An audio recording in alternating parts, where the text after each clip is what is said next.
Hey Scorpios, how y'all doing? Welcome, welcome, welcome.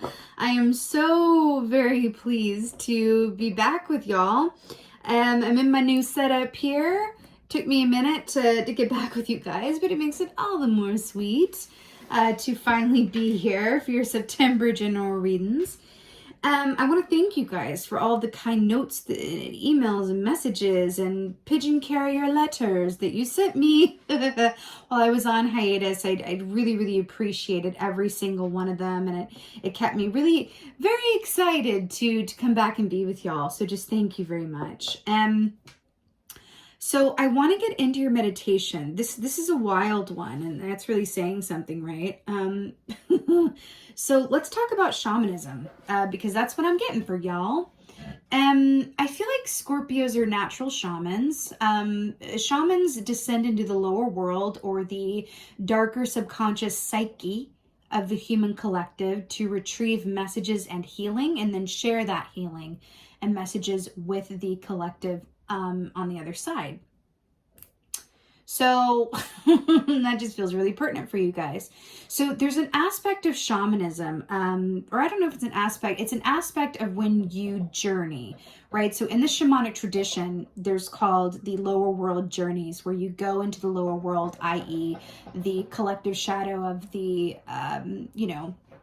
collective, as it were, the shadow psyche. And you go there, and when you are initiated into that energy, and in order to move around within that psyche, listen, it's intense. Like shamanic work, journeying, it is very intense. But part of that process is called dismemberment. So just stick with me here. Dismemberment. That is when you are taken apart and then reconstructed and put back together again, so that you can, your human body, your human way of perceiving things, of seeing things, of going about things is not going to serve you in that context. And so you allow yourself to be dismembered so that you can move about in that energy and acquire that knowledge and healing in a way that you can actually receive, interpret, and then go back and share it. So there is a very strong energy for you guys of interpreting messages, spreading messages to others. I want to say testifying, witnessing, speaking the truth.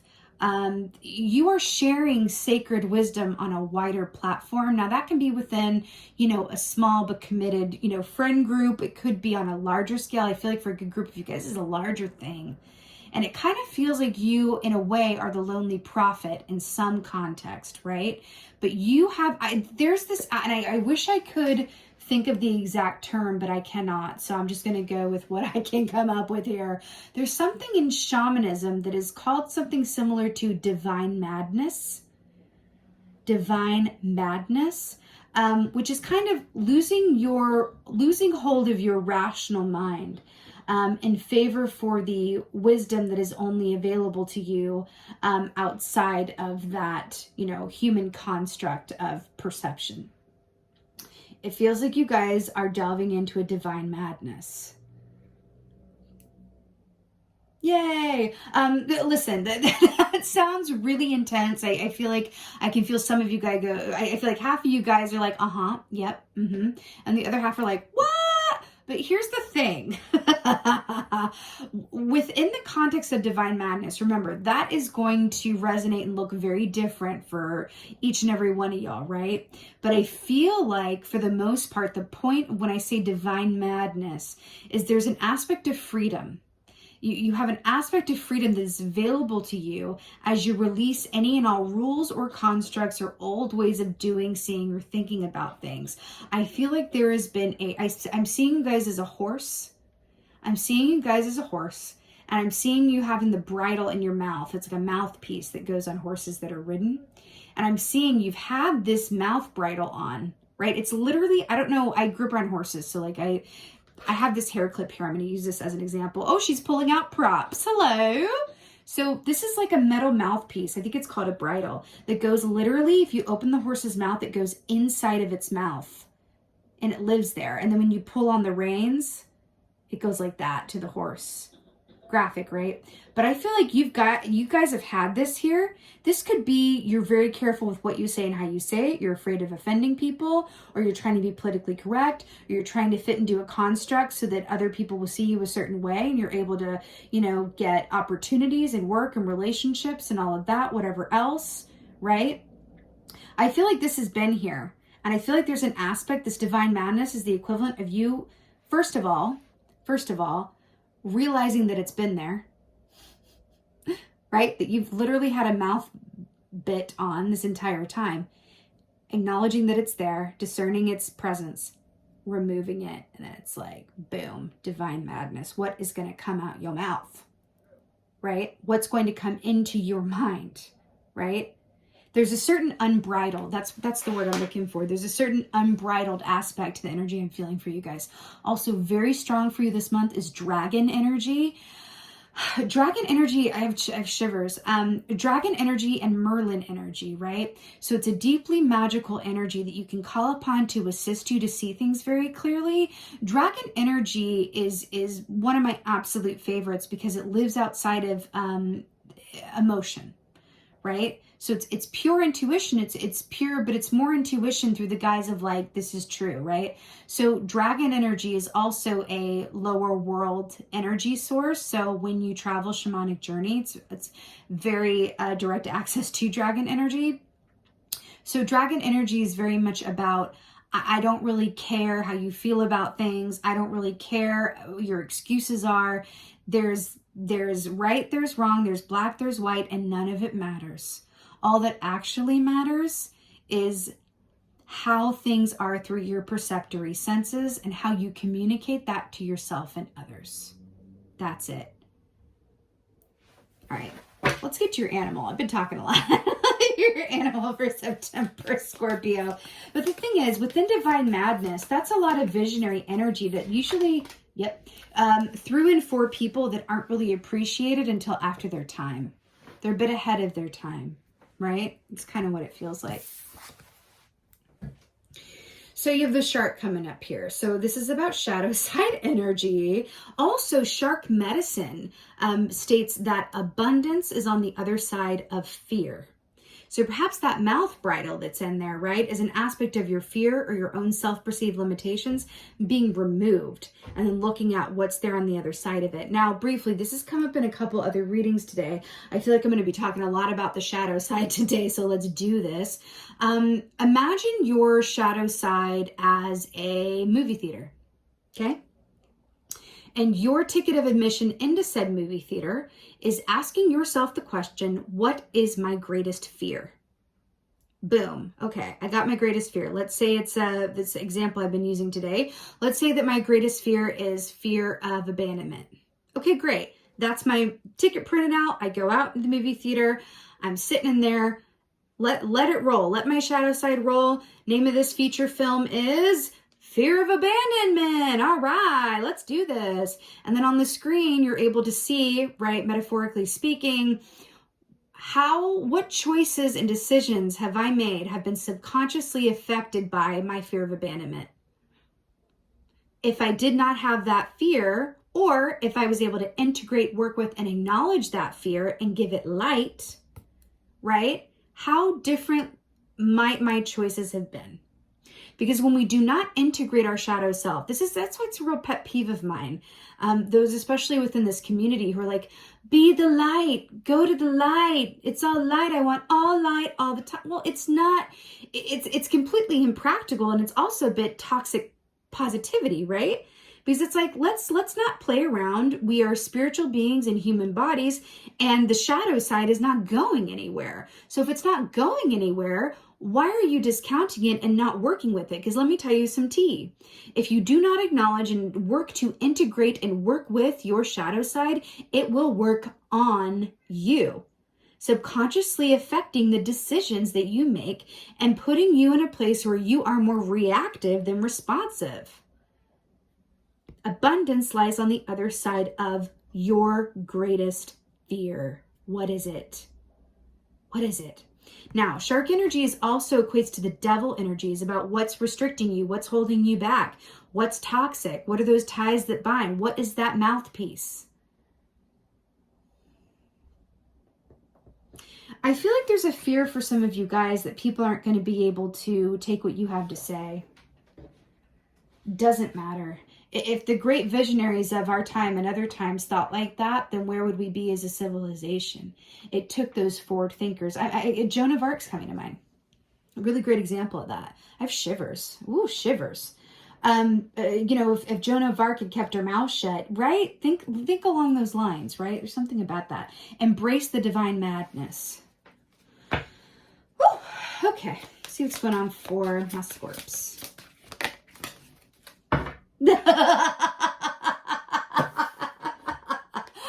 Oh, it's good to be back. The Master of Secrets. I just want to take a moment and recognize this realness.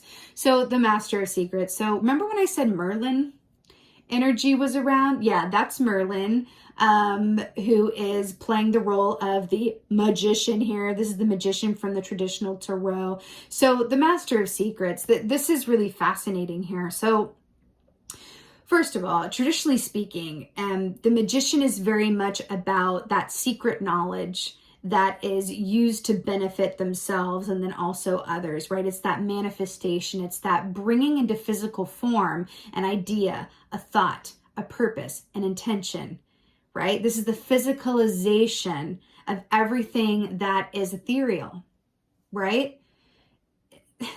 This literally, we were talking about lower world journeying. He's literally in the lower world right now, right? I'm also showing this like beam of light that's coming onto this parchment here, right? I'm seeing this. You guys, there's a group of like visionaries that are way outside of their own time, that have something to say, something to share, or there's been this aspect of themselves that has been very bridled. And I'm hearing to allow yourself to embrace the divine madness and unbridle yourself. Take the reins off. What are you afraid of? I just heard, well, that has no place in polite society. Well, what if you were unabashedly who you were unapologetically, and then whoever couldn't get with it could go away and go find their own people?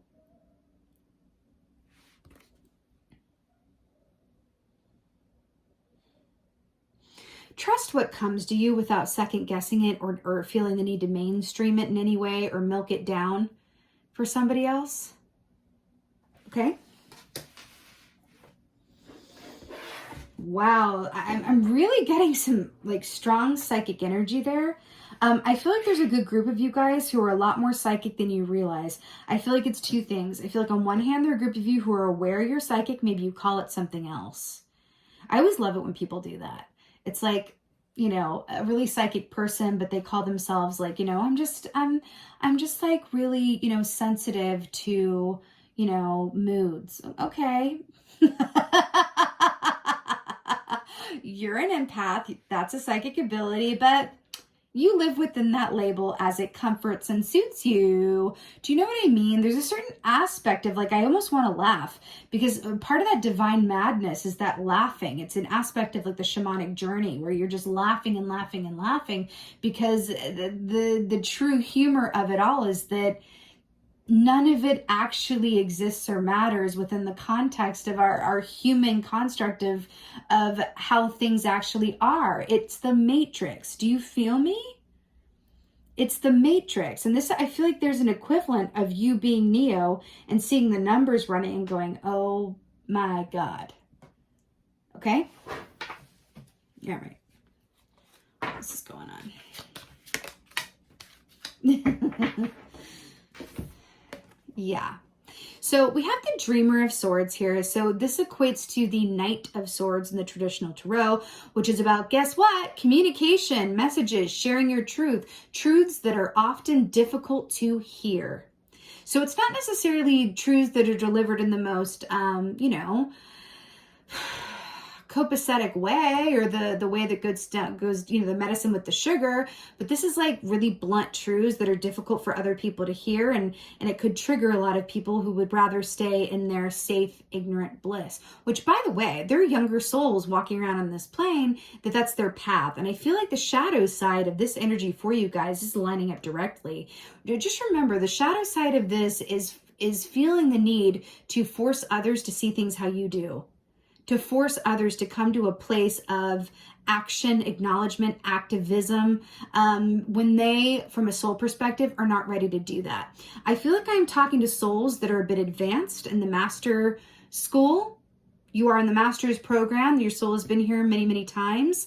And there are a lot younger, you know, kindergarten. This is no shade. It doesn't matter. We all incarnate at different times for different reasons, but I feel like there are some really much younger souls around you that are not where you are. And I feel like one of the worst things that you could possibly do is to try to force them or bring them to where you are, how you see things, before they're ready. And I feel like you guys this could be the equivalent of being someone who is a visionary and a true seer and very intuitive, being with a partner that is pretty much a muggle.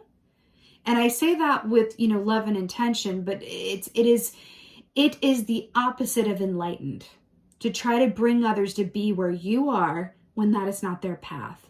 It's about speaking the truth from where you are, unapologetically and abashedly so, from a place of discernment and intuition and truth, and allowing those that resonate with you to find you. Okay?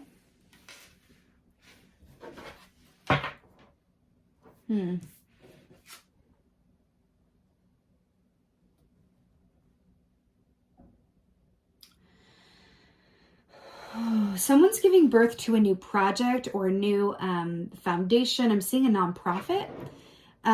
Something to do with women's health or the oceans. Something to do with making the world better somehow. I feel like a strong nonprofit or getting involved with the organization, foundation, very concerned with leaving your piece of the earth better than how you found it. That feels really strong. Or advocating for a cause or foundation. It feels like it's the reason that you wake up in the morning, this thing. Whoa, I just got shivs. Okay. This is really like, okay. So we have the Seven of Wands here. So traditionally speaking in the Tarot, the Seven of Wands is about that John Mayer song I always hear whenever the Seven of Wands comes up. I'm bigger than my body gives me credit for, right? It's about surmounting any obstacles that stand in your way and knowing victory because of the effort that you put in and the perseverance and the not giving up, right? Now, I want to point this out. This looks like a church to me. It's probably a house, but this looks like a church to me. This looks like a very classic hierarchical, patriarchal structure that was conceived a long time ago. And I feel like part of the Seven of Wands is commenting for you, because look at how different these are. This is underneath and this is above ground. You see what I'm saying with this? Like this feels very, and then you are the bridge between the two. That's what this feels like to me. Okay, so this structure here, I feel like there's an aspect of learning to work within the structure that is there so that you can dismantle it from the inside. But first, you have to get in the door. And if you're standing outside, you know, throwing paint at the walls and screaming and holding a sign, that's not necessarily going to be as effective as affecting change from the inside of the structure. There's something about the way that you deliver messages or the way that your relationships operate. There's something about trying to get others to see as you do, or trying to get them on your same page, or trying to get your needs met, or trying to, you know, manifest something that is coming from a place of see it my way, or come to my side, or this is the right way to go, or let's do this. It's like a call to action. But there's something that wants to be seen here is sometimes when you are very intuitive, when you are a visionary, when you want to change the world, when you have all of this gusto, right? And you have a clear vision and intention, it can be very frustrating to come upon a building like this, right? And go, oh, that's right. I'm operating within a community or context that is not quite where I am, but I have to get into the door, right? Because it's not the building's fault that it exists. It's not the system's fault that it exists. It's the choices made by other people that were rooted in their own fear. Okay? Magician. Yeah. Five of Swords. This has come up a lot today, my people. Five of Swords. So Five of Swords traditionally is people acting outside of their integrity. Whether that's you, people around you, but it's that aspect of like, I'm willing to do whatever it takes to get done what needs to be done. This is the tagline for this is the ends justify the means. I would like you to be very careful around that. The ends do not justify the means always, okay? Actually, it rarely does in my experience. And I feel like that phrase has been justification for a lot of terrible things that have happened in the world. So there's an aspect here also of getting clear with yourself. I feel like this is exactly what this is saying, is in what ways has your shadow side, aka your fear center, subconsciously affected your choices in the way that you see things? Remember, ask yourself, what's my greater fear? Go into that movie theater and allow yourself to get clearer on what is at the core of that. And then integrate it, or at the very least, acknowledge it, right? All right, Knight of Swords.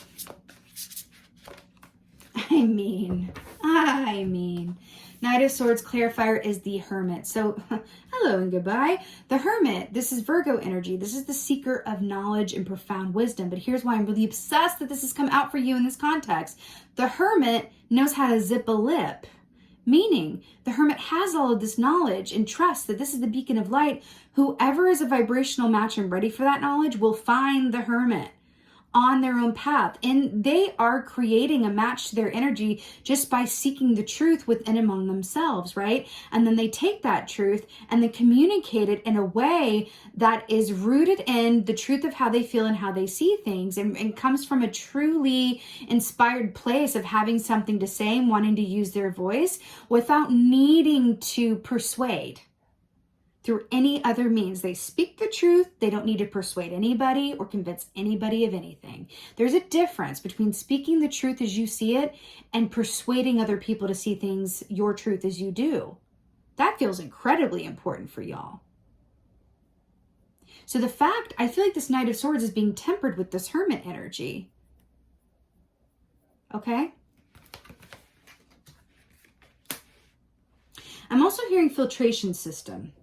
You know, it's always good within this divine madness to enact a personal filtration system where you're able to kind of filter out, not filter out as in a mouthpiece with the horse, but like filter out in terms of, you know, what is useful out of all of this stimuli? What is the truth amidst a lot of thoughts and feelings? Because I feel like you guys are feeling very passionately or very intently about something, someone, some aspect of yourself. There's a lot of passion here. There's strong feelings. But filtering out from that the gold. What's the gold from the rubble? What is actually useful? What is the actual truth at the core of it that I can take and, you know, either integrate into my own life through my actions, thoughts, beliefs, relationships, or that I can take and share with others and speak my truth about something that I feel it needs to be, you know, communicated, right? Seven of Wands.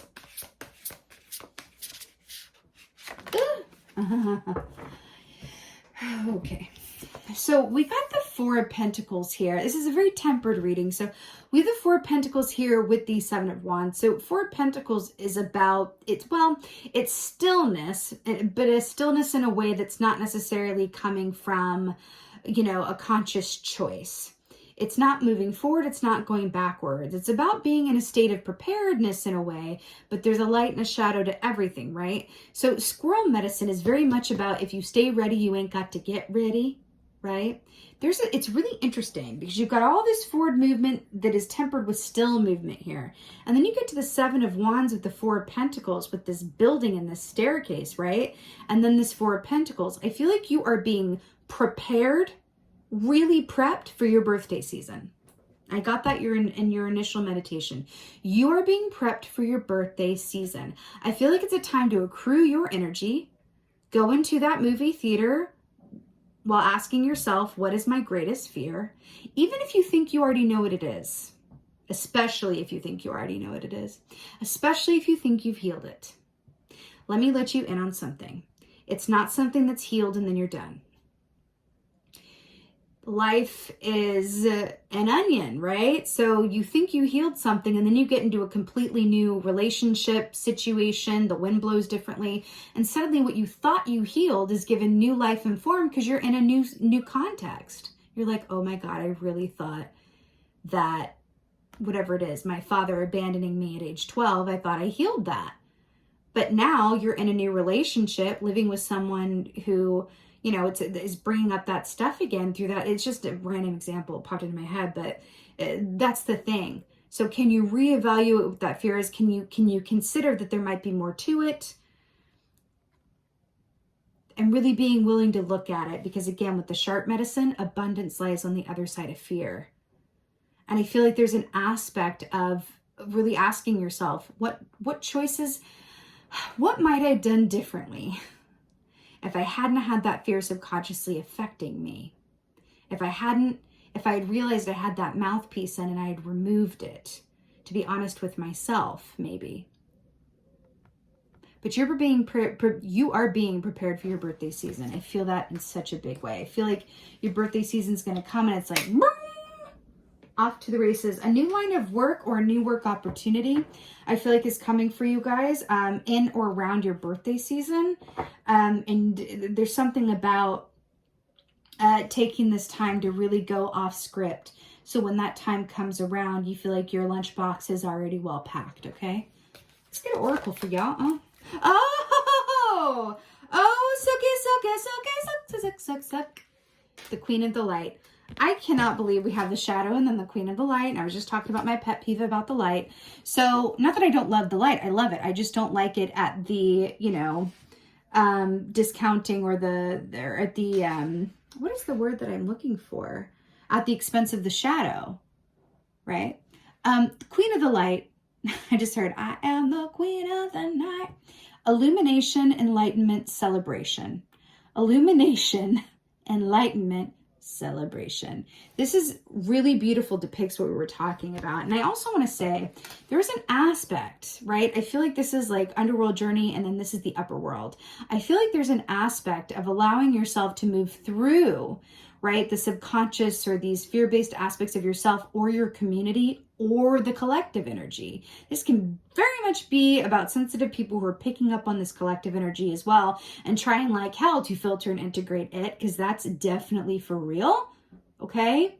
And moving into this Queen of Light thing where it allows you to come from this place, a divine inspiration without any sort of attachment or need for it to go or be or manifest in a certain way, right? Is you embracing the truth, the whole truth, the shadow and the light aspects of yourself, right? Is that inner awareness enough for you to go forward and live your life and have everything else positively affected by you truly endeavoring, because it's an active endeavor, to know yourself fully? A lot of good will come from knowing yourself fully, right? In very small ways and in big ways. It's a domino that affects quite literally everything else. Suddenly the decisions that you make are coming from a place of response as opposed to reaction, right? Nothing's running you anymore. You are working with that shadow aspect and being quite aware of it and consulting it just as much as you consult, the light, divine, intuitive aspects of yourself, right? That are connected into the higher spheres of your divine energy, right? Brilliant. All right, my beautiful Scorpios. Woo! Feel like I need like a nice cup of tea. Listen, this is not like elementary level work, but it's important work. It's soul evolving work. which is really beautiful. With that being said, this is your September general reading. I so hope that this helped and resonated. Would you please do me a favor and let me know in the comments below how y'all doing? What did I miss? What's going on? How is this landing? How y'all doing? I love reading through your comments. And again, it's such a pleasure to be back with you guys. I'm looking forward to being back with y'all real soon. And most of all, and as always, just thank you, thank you, thank you, thank you, thank you. And thank you for being you. And be well. Until next time.